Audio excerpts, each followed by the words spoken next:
Hello and welcome to the very first edition of Flagfootball in Germany and internationally. Today, we have three subjects. We take a look back on the Sportmandag in Copenhagen, Denmark, which happened 1 week ago. We take a peek about how flag football developed itself in Germany. And then we take a little peek at Big Bowl. It's happening next weekend. All right. We start with the Sportmandag. They had 4 different competitions. The elite competition, leisure competition, ladies had their tournament, and they had a co-ed. To me, it was something brand new, and we come to that in a moment. The elite competition had 13 teams from 9 nations. The Armadillos, the host team, they were in all 9 prior finals. This is the 10th edition, and everybody expected them to reach the final again, at least. And of course, they won most first places of all teams. Waldorf Wanderers, they were the first and only team so far to win the tournament, not coming from Denmark. But what happened during the tournament? Quite surprisingly, the Armadillos and the Wanderers, they both lost 2 matches on Saturday and group stages, but both made the playoffs. And the Wanderers first bested the American team TC United, which was the major favorite for the co-ed division. And in the semifinal, they had their revenge because they lost on Saturday against London Smoke. And this time they won it with 1 touchdown. And the other draw, the Armadillos met the Red Roosters from France. And the Red Roosters also, along with the Blue Berets, 2 French teams. And those 2 French teams, they were something special because they were the French national team at that very moment, because they did not make their final cuts. And they said, hey, let's play that international tournament. Quite a bunch of good club teams come along. And one of those teams, the Red Roosters, they were in the semifinal and they beat the Armadillos. The Armadillos, the very first time not reaching the final of the Sportmandag. In the final, the Red Roosters had first drive against the Waldorf Wanderers, and it turned out to be an interception. In the second half, the Waldorf Wanderers had the first drive.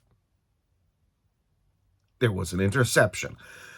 The match was on its toes, until the very last play, so to speak. And the Red Roosters won against the Waldorf Wanderers. And third place went to Great Britain, to London, because the Smoke won 20-0 against the Armadillos. I have no idea if the Armadillos, they were probably so disappointed that they were like, I don't know. I can't tell because I didn't see the match. I watched every match of the 3 major competitions on the live stream in those 2 days, and they did not show the match for a third place. We come to the ladies' tournament. There were 9 teams from 8 nations. Germany had 2 teams there. And it was very interesting because when almost all the games were over, there was 1 more match to play, and it was number 3 at that moment against number 4. The Waldorf Wanderers ladies against the Swans from Denmark. And the Swans won because you had to be number 4 at least, and Waldorf skipped down to place number 5 and did not make the playoffs. Who won the tournament? The Alpine Blitz from Austria.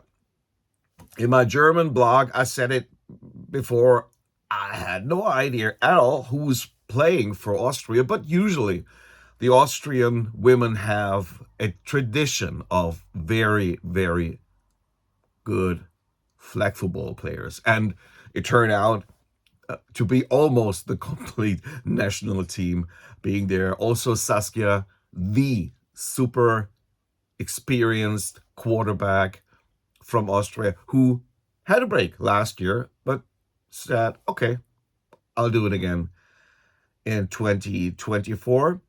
And they were so much better than everybody else. They had an average, including the final, an average of the defense of less than one touchdown scored against them. Less than one touchdown. This is amazing. And also, their offense and their defense was almost as double as good as the second best offense, meaning they almost scored twice as many points as the Panthers from Great Britain, and the defense vice versa. So, which was the final then, of course, because they were the by far two best teams at the tournament, but then the final 27-6 in favor for the Austrian Blitz. We come to the co-ed competition, and 2 weeks ago, I have not ever even heard about that. But it sounds quite interesting. The rule is that you have to have at least 2 female players on the field on every single play that you do. At least 2. And also, if a woman scores, she scores 1 point more in comparison to a man. Meaning, if a man scores a touchdown, it's 6 points. If a woman scores a touchdown in a co-ed competition, it's 7 points. Point after, the same thing. You get the point. And also the Waldorf Wanderers, Germany had 3 teams competing, and the Waldorf Wanderers had lots of national team players. There was 1 female national team player on the team and several men national team players, but they lost in the quarterfinal with 2 touchdowns difference to the Honey Badgers from the United States. It was kind of a surprise. Who was in the final? It was TC United, the heavy favorites against a team called Mooses from Sweden. Why were the TC United so heavily favored? They came, actually, from the United States to that tournament. It's a lot of times, if one team says we're Americans, they are Americans, but in many, many, many cases, those people, those players, they're living in England, in Germany, in wherever in Europe. But the TC United, they flew in.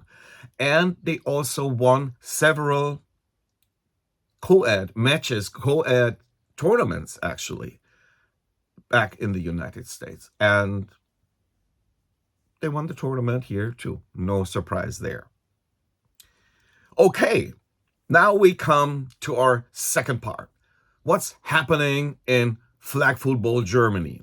Germany, the reigning European champion, and we have 2 more new leagues, meaning we have a 3rd league in the men's, or let's say the open competition, and we have, for the very first time, a women's league. And there is also a very interesting and a rule which is, people discuss about that. Is that right to do it or is it not? What am I talking about? If you want to play in the first division, the Bundesliga, so to speak, or DFFL 1, then you have to have a youth program. You have to have it, and you have to prove that you have it, and that you have practice every week, and so on. If you cannot prove that you have an ongoing youth program, you do not get the license. You might be good enough from the players and from the scores and from the results. You're going to send down to DFFL 2. Many people discuss that, but At least, let's say, it's interesting. And probably, it's like it pushes the youth, the children flag football forward in Germany. At least that's what I believe is the thought behind that. DFFL 1 has 16 teams in 4 divisions, and DFFL 2 has 26 teams. And the newly formed, I call it third division, third league. It's officially called Regionalliga, like regional league, regional divisions. They have an amazing 82 competing and licensed teams. Absurd number. And not all of them are actually playing yet. So probably one or the other team is added during the season because the season just started about a month ago. And the biggest of those third league divisions is the Southern Division, where I'm also from. It has an absurd amount of 34 teams. Amazing how flag football is. It's not expanding, it's exploding. This is so almost surreal, real seriously.